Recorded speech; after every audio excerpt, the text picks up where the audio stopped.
బలమైన స్తుతి ఆరాధన, మధురమైన సంగీతం, హృదయాలను కదిలించే దైవ సందేశాలు.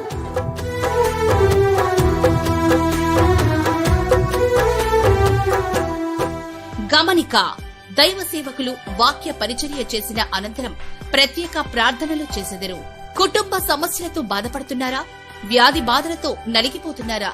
కోర్టు సమస్యలతో సతమతమవుతున్నారా?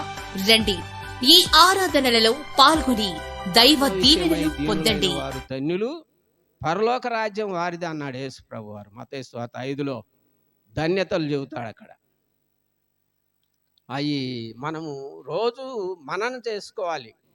మన హృదయంలో వాటిని ధ్యానం చేయాలి. చేసినప్పుడు మనము ఆత్మానుసారంగా ప్రవర్తించటానికి వీలు. అలనాడు నీ శ్వాస తగిలినప్పుడు, నీ ఉమ్ము తగిలినప్పుడు ప్రభువా రోగులు బాగుపడ్డారు నాయన. ఈ దినము నీ కల్వరి రక్తాన్ని వారిపై ప్రోక్షించండి నాయన. నీ రక్తాన్ని వారిపై ప్రోక్షించండి నాయన.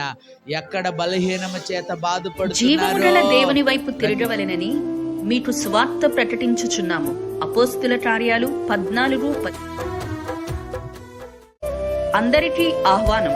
రోగుల కొరకు, కుటుంబ సమస్యలలో ఉన్నవారి కొరకు ప్రత్యేక ప్రార్థనలు చేయబడు.